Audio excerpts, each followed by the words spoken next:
Welcome to Resume Storyteller with Virginia Franco, bringing you interviews with industry experts and regular folks who tested the job search waters and succeeded, and strategies to tell your story and land your job interviews in 60 days, guaranteed.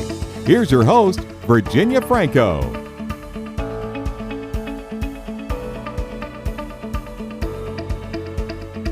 Hey guys, I am so excited to have with me today career consultant Sweta Regmi.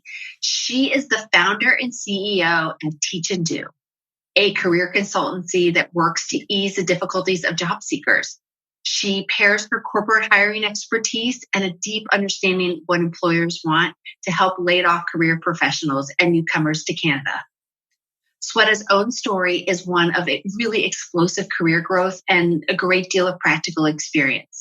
It includes roles in fast food, a factory, sales, and she evolved to become a hiring manager at top banks. She also has personal experience being laid off and bouncing back. She's written 9 ebooks and co-authored 21 Resilient Women that's available right now through Amazon. And lastly, she is the host of the Teachndo YouTube channel. So, Sweta, thank you so much. I've been a fan of yours for quite a while. So I'm just thrilled to have this chance to talk to you one-on-one. Oh, thank you so much for inviting me. And, I'd rather be here than somewhere else out there. Talk to an expert such as yourself. I've been your fan as well forever. Oh, well, thank you. So you heard me give a quick overview of the myriad of titles that you have held over the years. I would love to know more about how you came to where you are today and discovering your passion for helping job seekers. Absolutely. Thanks for asking that. So I think majority, you gave it away already, but I think my process started self-discovering myself right after my layoff that happened. So I was in the corporate world for more than 12 years in a leadership role.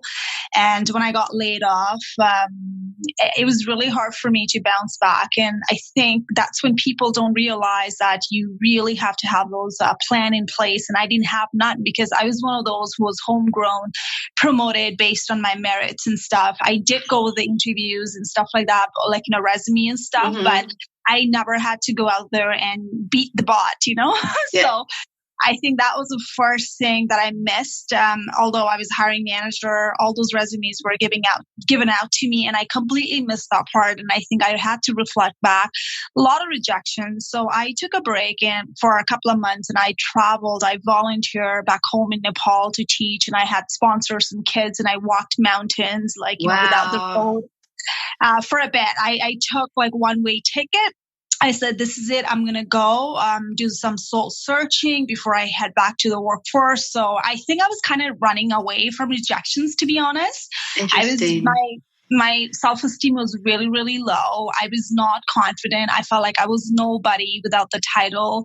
I would stop attending networking with my family and friends. I was not looking forward to it. So it was kind of I was kind of going into that stage of mental health. So I ran away. So I had 2 kids and I left them beside my family here in Canada. And then I said, I'm just going to go and meet my sponsor kid and see how are they doing? I want to be in a different part of the world. So I took it. And then I stayed there for a couple of months and I did volunteer and everything. And when I came back, I was a completely different person. I wanted to go back to nonprofit sector, but there was so much challenges because you needed those experience and everything. Mm-hmm. So I was like, okay, you know what? I want to be comfortable and keep on looking for nonprofit. I want to do something really meaningful, right? So I developed the framework because I really had to reflect through who am I, what's my niche and whatnot. So I didn't have any plans. So it took me a while to develop the framework. And that's when I got passed through the ATS and I built my brand and I got multiple offers to the point that I had to drop down some interviews as well. So the program worked. And then I got into the corporate level again, Fortune companies in the leadership role. And then after working there for a year, it was not me. I think something happened doing volunteering. I felt like this is not me. I totally want to do something really meaningful so I can sleep in peace. So I literally walked out of the bank on Friday and I took a couple of weeks off to think it through because I was running through in my mind my framework and everything. I was thinking, what am I going to do next? And then I emailed my VP. I said, I'm not coming back. Thank you. Wow. So I resigned. I resigned without securing any other job, but I kind of had an idea like what are my transferable skills from this to where I want to go. So that's when I literally launched and officially Teachndo just last year. Technically, even the company was founded like 5 years ago because I wanted to do something meaningful, but I had no idea I was helping newcomers on the side already. And then I was like, this is it. I want to define my niche and I want to go into this market. I tested it out and a lot of people got hired and I was like, I think I'm really good at it. I'm much needed out there. And that's how my journey literally officially started last year. And that was all through LinkedIn. I'm surprised you didn't call the company Beat the Bots because you developed sort of that best practice framework. That's quite a story. I had no idea. Yeah. So you really can identify with sort of that mental health low point that people are going through. Absolutely. And it's in mass right now. Yeah, it is. And that's when I feel, and that's the reason that my niche market right now I chose was newcomer because I was newcomer in Canada like 20 years ago. I can connect. I was student here. I can connect with them as well. Like how hard is it to go back? And I can connect as a laid off worker, who was in company forever, right? Like who knew ins and outs. Right. And I struggled. So I was like, okay, these are the people, they need my help. Yeah. Well, and I'm in the US, but I work with enough job seekers in Canada as well that the problems they face are the same. The strategies that I recommend are the same. So I think all of your advice will resonate with both audiences. So we, especially when the layoff is unexpected, which happened to you, it sounds like you were really blindsided. You've explained, so perfectly how it can really take its toll emotionally. I'd love to hear what you recommend as sort of a first step that someone should take to catch their breath and regroup. Is it go somewhere else and soul search? Like what, the path you took is very different from what other people often take. What do you feel like is sort of the best first step? I think the first step, I can speak for myself and a lot of people I work closely with, the folks who are laid off. The first step is to just debrief, and it was not your fault. Why me keeps on coming back, and everyone I talk to, it's like, why me? Why do they have a job and me, I was let go. And first of all, you got to think about you are not rejected, you are not fired. My role was eliminated along with the other 10 people, and I kind of saw it coming, but I kind of wish that, they gave me something else, but there was no fit. So I was like, right. Okay, you know what? I get it. Right. And I was bored as well. I was fine with it. It didn't hit me so bad, but I think it does take, everyone heals differently. And I've seen people who are ready to go back up, like as if nothing happened. They bounce back super quick. It's crazy. Some people are just, the time frames are very different. It is. And I'm like, it took me a while to adjust it, even though I had family support and everything, but do what makes you feel like who you want to be. Cause I told my mother, I said, you know what, listen, I want to sleep in until afternoon. Can you go and pick up my kids? And please, I'm not ready to go and do my house chores yet, be a housewife yet, or go pick my kids yet. Right. So you need to have that support. If you don't want to do it, don't do it. And I've cried in front of mirror and just literally bawled my eyes. It just comes out and just do it because you have to heal. If you don't, then it's going to come up in interview. It's going to come up when you're doing networking, hatred's going to show up. So you got to heal completely before you close the chapter, I think, with a lot of laid off people, and then move on with networking. That's when you got to put the strategy. Know what you want is the second step, right? The first, honestly, is healing it, getting expert advice as attorney or legal, if you're paid properly and stuff like that, and heal. And if you don't, then it's going to be very hard for you to move on. Close that chapter behind. I love that. So you're saying put the why me argument to rest so that the emotions don't come out in networking interviewing. Because you're right. I hear it when I talk to clients all the time. They're still processing the pain. And it's not a good look when you're interviewing, right? You wanna appear neutral on that topic. It comes out. Yeah. It comes out. No, such good advice. You and read through I follow your posts and you always talk quite a bit about developing a marketing plan after a layoff. And you said yourself that you didn't have one. What's in a marketing plan? It's I'm glad that you asked that.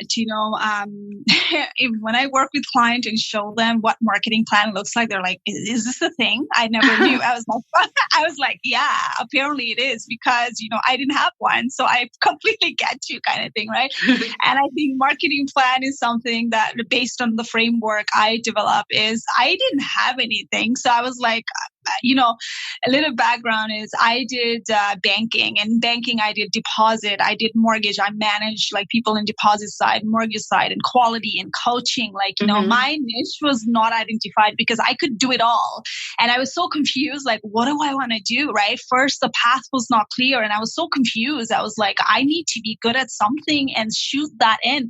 And a lot of people don't have that because they feel like, right? Like there's no, and I felt like I was an employer, and what would I think about it if someone actually applies for this and this and this, right? So I think right now too, a lot of people I work with, they are not clear on their strengths and weaknesses. So it and target the market and find out if there are jobs out there. I mean, there's no point of you targeting for 10 posting when there are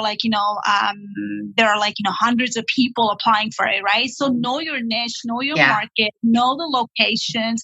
Are you willing to travel? What is it that you are willing to give up in order to get to that? And then it's a first step that, as soon as I identified what I wanted, the first step is marketing plan to just, put it on the process, the visualizing, what do you want? What are you good at? Who are the recruiters? Is there a headhunters? Identifying the targeted networks to everything, put it down on paper, because if you don't, you're not going to get it all. And then later on, once you do that, follow that path. Am I on the right track? Stuff like that matters. And I didn't have that. Nobody has it, but you got to put it on plan and move along. And that's what the marketing plan I teach. And you know what? People are blown away. People are like, oh my God, there is something like this. And I'm like, yes, it is. So it includes, these are the niches that I'm interested in. These are the companies that might make sense. Here are the people that I know and need to get to know. These are my deal breakers.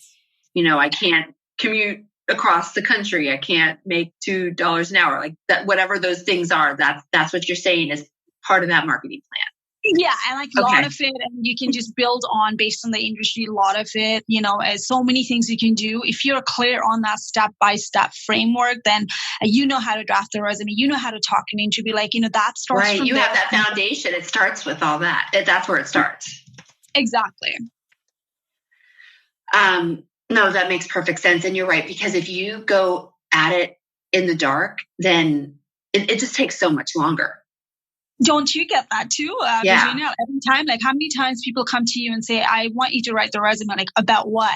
What are your strengths? I don't know, you tell me. And then you don't, and a lot of people feel like career coaching is counseling, but we don't counsel. And that's a counseling part. And you are actually crossing the boundaries unless you have a license, right? And people feel like career coaching is you got to guide me where I want to be. I don't know what I'm good at. I'm you can literally guide them, but you cannot be counseling. And you're you know what I mean? So a lot of people are not clear on that, but one of my, Maureen McCann, she has a really good analogy where she says it's like telling someone to build a house when you're like, well, do I have $2 million to do it or 200,000? Do you want 3 bedrooms or 7? You need those details.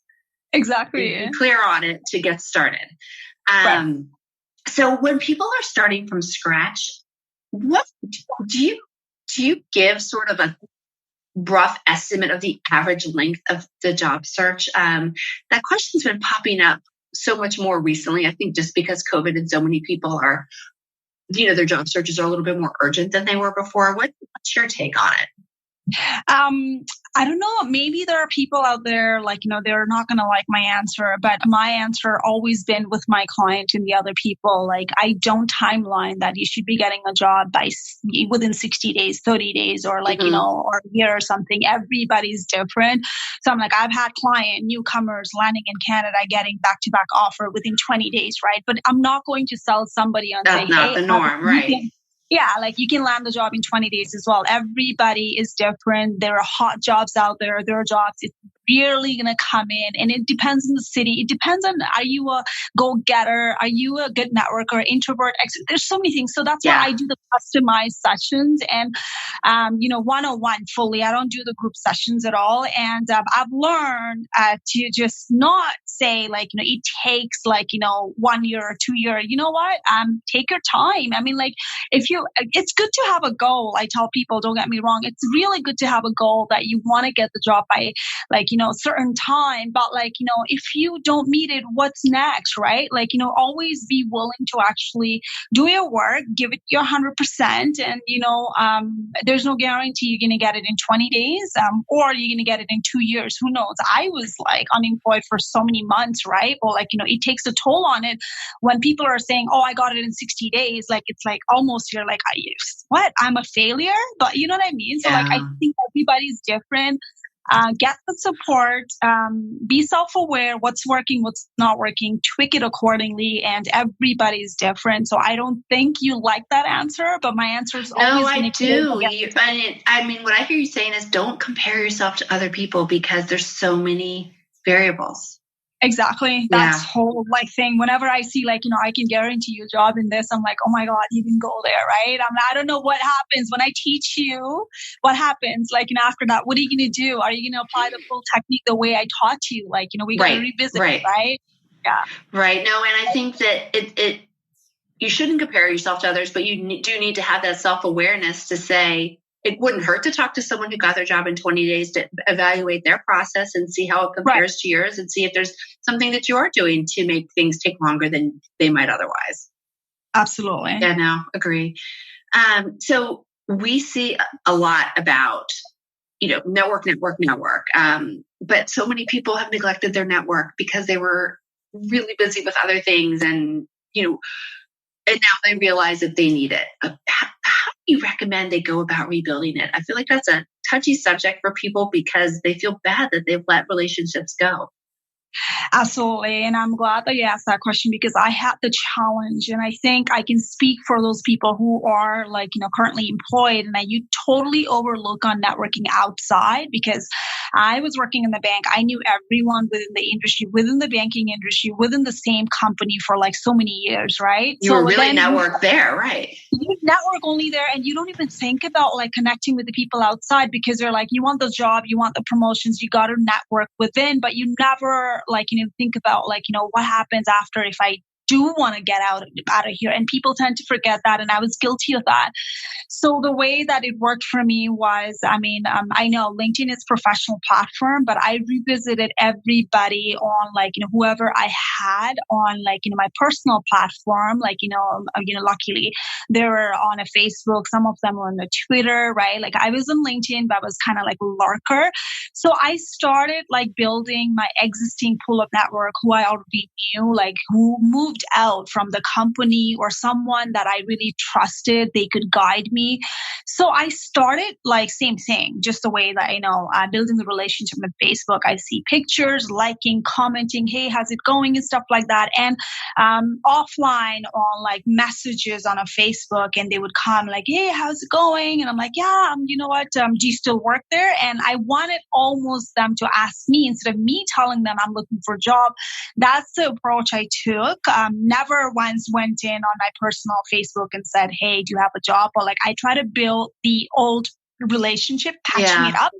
And then couple of times talking to them and then let them ask you, what are you up to? That's when you hit them with, oh, I'm looking for this.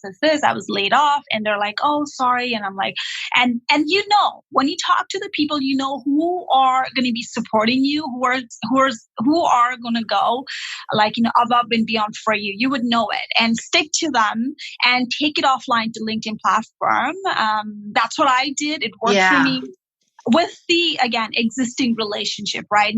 Building a new relationship is a whole different framework, but existing one is to make sure that you show up for them when they're posting anything. Be genuine about it though.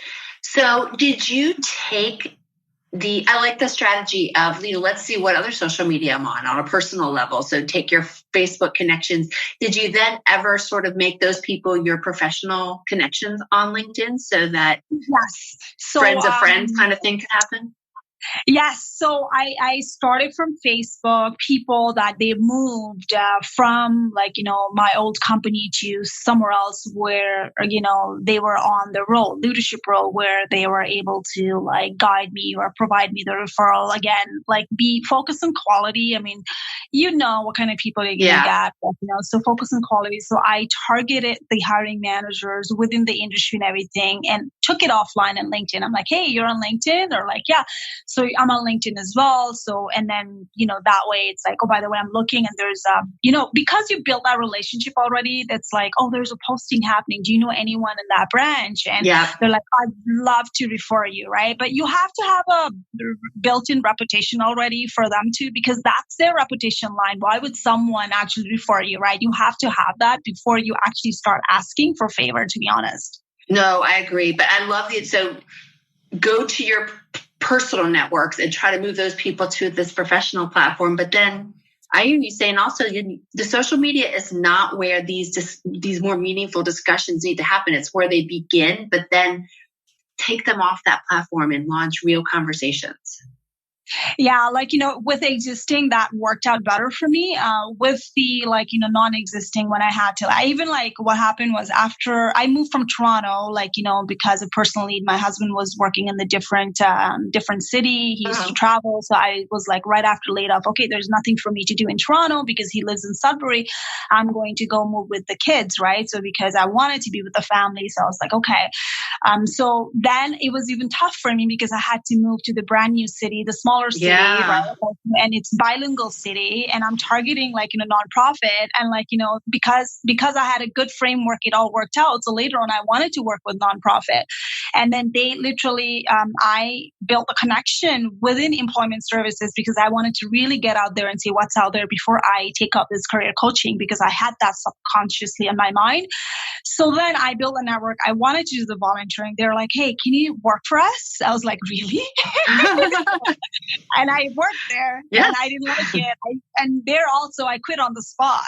Oh my gosh, you're so funny. So, it's basically, I built a relationship, offline, and I know there are people, we talk about it all the time. Well, information interview doesn't work. Coffee chat doesn't work. I'm like, hell yes, I'm an example of it. I got a lot of those offers, right? Yeah, I never got a job applying through the old fashioned newspaper. It was always conversations, I don't think I called them informational interviews, but it was just exploration chats. That's what I used to call them. Yeah. And people feel like, okay, well, information's gonna, that's gonna take forever. I'm like, yes, it has to take forever because you're building relationship, right? It will take, but they last you longer, and they certainly take less time than applying to 1 million jobs online. Exactly. I think when it's all right, no, 100%. It makes me laugh. You keep saying I left that job on the spot because I quit a job at Blockbuster Video in 3.5 hours. Oh my God. This is not, I want to watch movie previews. I'm going to watch movies. And this is not going to let me do that. So, I remember Blockbuster. You remember? I know, I'm old. Yeah. I'm like, this is for the birds. I'm not doing this. So I quit. Don't tell my kids that. So, all right, let's go back to the whole professional network thing. We talked about the people that you used to work with, your colleagues. Who else should be in your professional network? It's so funny you said that because when I lost my job, I had no career coaching, anyone in LinkedIn at all. I didn't even think this kind of thing existed. I had no idea this was a thing until many years after I was writing stuff for free for people. Oh my God, you're so right. So this sort of happened to me. So when I got laid off, they offer a severance package and they offer the placement, a renowned one, very reputed, placement. So I was like, I don't need this, and then a lot of people started taking it. They're like, I think you should go and check it out. I know we don't need it. We should go and check it out. And I was like, okay, I'm going to check it out. And I sat in the group sessions. They have the group sessions for all those leadership, people and everything. So I looked at it and I'm like, is this a thing? I was like, this is even a thing. I think on my mind, I was thinking like, oh, this is a thing I can do it with my eyes closed because I can do the mock interview. And she's like sitting down with me and like training me for mock interview. I was like, oh, this is a thing. I do this really, right? And then I think that was sitting in my head all the time. But coming back to the professional network, I was like, when I saw when I was a job seeker, I had no idea there was network at all. So I literally was blindfolded. So this is why I was like reaching out to everybody, on LinkedIn, not knowing how to reach out. And LinkedIn banned me. You did? The LinkedIn police got you? Yes. And then it was so hard. And I was like, I didn't realize, why would they ban me? I was like, I'm sending invitations and I'm thinking, oh, I'm spamming. And it was not the right approach. So I've learned everything. That's why I say to people, you learned everything the hard way. Okay. So no spamming. Yes. No, I got banned and oh my God, it was so hard to get account back, and they gave me back. And I said, promise, I had no idea. I'm not supposed to send invite, 75 invite per day. Right. But you know what? You're right. It's not common knowledge. And if you're a go-getter, I remember people saying pre-LinkedIn, go send out 100 letters or 100 emails. So it makes sense. Yeah. And then I learned it and I was like, okay, it's not about quantity. You got to be. So that's why I put that's why I said my slogan itself in my company is I teach do's and don'ts. There you go. Yeah. Everything I teach is like, don't do what I did. Do what I did. So it's so anyway, long story short, the professional networks, I had nobody just outside LinkedIn, to be honest. I got all the multiple offers through LinkedIn from strangers, not from referral. All wow, strangers. Really? Oh my gosh. All through the information interviews, brand new. Well, you made strangers become relationships. Yes, and that works. If you do it right, it works. So I had no professional network except the people who are willing to go and recommend me. Yeah. So in terms of who was in your network, then you targeted people at companies or organizations that you were interested in. Is that right? Yes, it was all strangers. So I had a list of people, again, going back to the marketing plan, I had a list of people. I used to stalk them. Quietly, yes. Quietly. And then, so one thing that I was never afraid of was reaching out to CEOs of companies, CFO and VP. I would straight go to VP. I would straight go to people, my boss's boss, let's put it that way, straight. So one level about a skip level. Okay. Yeah, skip level. And I want them to vouch for me. That's how I got the job actually in nonprofit. I went to VP straight in employment services. I want to do this. She introduced me. I asked for a coffee chat. She introduced me to a bunch of managers. Because who's going to say no to your boss, right? Yes. And then she's gave me all the scoop. And then I built relationship with her through LinkedIn, stranger, by the way, different city. And That's brilliant. I was like, I want to volunteer. And then she called me for coffee chat. And next week they're like, I know you want to volunteer, but can you please work for us? It was not even the job that I wanted. It was one step higher they offered me. And I worked there. So I was like, I love that. My takeaway is do your homework, use LinkedIn as the world's greatest CRM, and figure out who your boss's boss would be at the kinds of companies you want to work with. She sold me, she sold me in front of to her direct reports. I was like, okay, this thing works. And that's all framework I teach, because everything that worked for me might not work for anyone else. But the framework's going to be same, but you got to tweak it accordingly, right? I love that. So in terms of executing on the marketing plan, what kind of a schedule, either daily, weekly, do you recommend for someone who's job searching when they have been laid off? So what does their day look like? Day? My day used to look like full-time job, to be honest, full-time. Really? Okay. I remember. So one thing that the hack, I learned it myself, which I applied on it. That seemed to be working. And I tell my clients to do that as well. So know when the company literally posts a job, you would kind of have an idea, because I work in that world that, I was a hiring manager. We had a specific day the posting would be coming out, and we would have where it's going to be showing up first, right? Company website or Indeed or LinkedIn. So figure that out And for that, you need to do the research. And right after that, there's two ways to go it. Be on first 10 applicant, be right away, normally. Do it. The job posting normally comes out around Thursday or Friday with, the company, depends on the industry.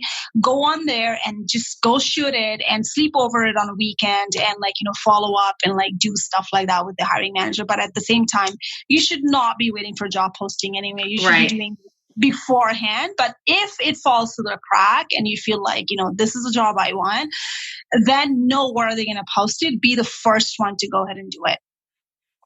Do you feel like within that first 24 hours, that's the best window? Yeah, because it depends on the hiring manager. I feel like, and I'll share one thing that people feel like, and a lot of people come back to me and say, but Sweta, there's 500 applicants. I'm like, you know what? You know how to write the resume. You've done everything. So you can get it. Because what happened was at Teachndo, I posted for some job and more than 200 people applied. And because of ATS that LinkedIn has, only 3 people I found was the right fit. And it was all based on the filtering system I set it up at the back end. So, and then I tell people don't pull yourself back just because you see the applicant, because they don't know how to write the resume. They won't fall into that bucket. But now you know how to write the resume. I've taught you. You're going to fall in that bucket. But before you do that, you still have to do these kind of stuff, right? So it's not about the numbers they see. Don't be alarmed with it. Go ahead and apply, because now because they could be 480 really bad fits. Right. Yeah. And it's it doesn't even, as a hiring manager, I've seen the tool, if it doesn't fall, ATS does not reject it, but it doesn't, fall into the fit bucket. So, employers, biggest companies, they have a mandate to go and see all the applications, right? When something comes up in my company, I tell people, my admin, I want them to go and see everything, because I'm a resume writer. I am not going to hold someone on resume only, but I'm willing to go. That's why whenever I post for job posting, I go cover letter is the must. Yeah. So I want to go from that, right? So I give them chance. But again, it depends on the industry. Apply whenever you see it right away. Don't wait for it. Don't wait. Yeah. Yeah. No, agree. To include a cover letter, be one of the first 10. But you need to know when, because companies do have habits, right? They have patterns where and when they're going to post. And you're right. I don't know if it's the same for US at all, but there are rules in the place. Some company, in some company, what happens is if there's an expiry date on it, you cannot touch that. You have to wait until everyone actually, before goes through it closes out, expires, and then they start the process. And some company, they're no, we got 10 people, good to go. Some managers, it happened. It happened to me exactly. Same job posting. I'm just applying. I'm getting rejected. It was when I was a job seeker, and I figured it out. I was they got the, it depends on the industry and managers as well. Some managers keep on waiting. Some managers I got it. I'm going to move on with it. Right. So you got to know. No, I think that's true. And I also think that while the job posting is being crafted, a lot of times they're, hiring managers are seeing who they know, recruiters are looking. So you need to expect that there's already sort of a pre-qualified group as well. So it's definitely behooves you to be one of those first, because they're going to start interviewing right away because they've already got a group of people to begin with. So absolutely. You're so right. I forgot about that part. I know I was one of the job seeker. I wanted to go into this banking world, and I applied, and the posting came out. And later on, I found out the posting was taken away in 2 days, Virginia, 2 days, major bank, global fortune company. I was so mad. I was I'm so qualified for this. I beat the ATS, right? And then I found out that they hired someone internally who was actually acting as a manager. They just posted. They had to post because they needed to post. My husband's in banking, and they call him and say, "Hey, the posting's coming out." So he's got a fast track to that. So there's a lot of behind the scenes stuff that goes on. Absolutely.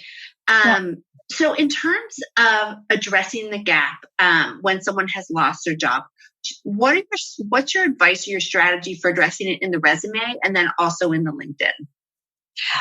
First of all, I always tell people, don't try to be accountable for it. Be fully, be ready for it. How you're going to answer it, right? It's one thing to hide a resume. We all are a resume writer and we know how to do it. But again, it depends what you're doing, right? The volunteering courses, there's a hack that we can put it together. But at the end of the day, they're going to notice it. And how are you going to talk about it, right? That matters. So own it. And for resume, obviously, we all do the same thing. I believe it's volunteering courses and any membership, any board of directors for executive, affiliations and certifications, whatever you name it, as long whatever as you can do to fill it in. That's right, exactly. Right. So we do that, but a lot of people don't know that either. But that's where we're here for them, right? Do you do the same thing on LinkedIn? LinkedIn as well, yeah. So no, actually, LinkedIn, I work it differently on LinkedIn because the LinkedIn actually, it needs to be optimized. So there's a little bit of hacks, and I work through it. Depends on the clientele and industry. So there's the other way that I do it. It could be similar, but again, it depends on executive versus entry level versus consultant. It applies differently on LinkedIn. That's how I do it. So I don't know how other people do it, but it's not going to be same exactly from resume to LinkedIn for me. Right. And I'm with you because the keywords really can make a difference on LinkedIn where you put them. So the optimization you have to factor that in. Exactly. So you and I are both very active on LinkedIn. What would you say are sort of the main benefits of having a presence on LinkedIn and the benefits of engaging on the platform? And what I mean by engaging is posting, commenting, liking. I'd love to hear your thoughts on that. And what do you give advice to job seekers to do that, to engage on LinkedIn? Absolutely. And here are my pet peeves when job seekers Let's hear it. Pet peeves when job seekers. And I've been there. I know, desperate time, desperate measure. Yeah. And you feel like you are seeking for sympathy, but there's a way to do it, right? Posting the resume saying I've been doing this forever. I'm not getting job, or share, post it, stuff like that. Whenever I see that, I cringe. I'm like, come on, you're not I know you're desperate. I know some people are going to do it for you, but then you're not going to get a job based on that. So let's talk about value added, how do you help the company, right? So if you want to engage, you want to engage in right platform, but you're not there for followers. You're not there to get the leads, you know what I mean? So get to be very strategic about targeting your industry, targeting your niche. And I think we're all aligned when it comes to telling them what to do. I think one takeaway from former job seeker was don't lurk. So and it's so hard because LinkedIn is kind of it has an algorithm, personal, and people think that, and I get some clients, people think that, okay, well, if I write the post today and tomorrow and blah, blah, blah, why am I not getting result? Listen, personal branding takes forever. Have you seen slow snowball? Yeah. It's have you seen Coke and Pepsi overnight? No, they took so long to actually get into the market. They've worked so hard for it, for you to know now, right? So you got to work hard for it. And I show them my example, listen, I started writing content every day from last July when I quit my corporate world and everything. I was like, I've had it. I'm going to go back to this because I was doing this for free without personally branding myself. And that was a huge lesson for me. I launched Teachndo and I said, this is it. I'm going to do that. I'm going to write every day to my audience. I started with 500 connections and now I'm 142 followers or something, 142,000 followers. Mm-hmm. And then I get invited to these, podcasts such as yourself, an expert reaching out to me and everything. Did I see it coming? Because I just did what I could, right? Continue. And my advice is continue. Build your passion, write it down. Someone somewhere is going to notice you. And that's not going to happen if you just but you got to have a value whenever you're commenting versus engaging, right? And don't be spamming, going there and put it on the post. Hey, I'm looking for a job. Do you have it? Have some value, have some respect for yourself. Don't don't dump the resume. The resume is really powerful. Like, why are you dumping it everywhere, right? So like, let's talk about the value. And I think we all can agree to it. LinkedIn is a great platform. Like, I just started last year. I had LinkedIn account forever, but I was hugely active just last year. And that's my bread and butter. I don't spend a dime in marketing. Everything comes from LinkedIn for me. It's all organic. Yeah. Right. So I'm an example of it. And LinkedIn should pay me for this. But what I hear you saying is you have to be targeted in who you engage with and what you write. Because people that, I could go all day and comment on sports and I don't know, other things that might interest me. But if that is, I don't want to be known as a sports person. I want to be known, as a writer. So I want to speak on topics that I know about, and I want to comment and add insight with other people that are also speaking in that space. So don't just say great post. You have to be able to add some value. But I do think, I know for a lot of people, starting the writing is really, really intimidating. So I'm a huge fan of just start with insightful comments. It's not that hard to write 2 sentences, 5 minutes a day. It is a lot harder to plan some thoughtful posts, but to me, it's a good way to sort of test the waters. Absolutely. You're so right. And I'm like, glad that you brought that up, right? Like, and I'm like, I don't know, like, it's coming from person. Listen, I was not born in Canada. I was born and raised in Nepal, and I had issues, ESL issues all the time. I talk about this now, like, the insecurity. That's amazing. Your English is so amazing. Thank you. I'll take that as a, compliment, because you're a former journalist. So thank you. But then, right. So, like in communication world, in leadership role, I was always underrated. Like if I was 4, then like 3. Why? Communications, leadership skills, right? Like the, communications and presentations and stuff like that. And I was thinking like, oh my God, I would never be able to write anything. I had to, when I'm writing emails, like in a leadership world, sending out to my direct reports, I would question myself. And I'm like, I'm comfortable sharing it right now, but it was so like there's so much insecurity kicking in. I'm sure with it not being your native language, I didn't even think about that.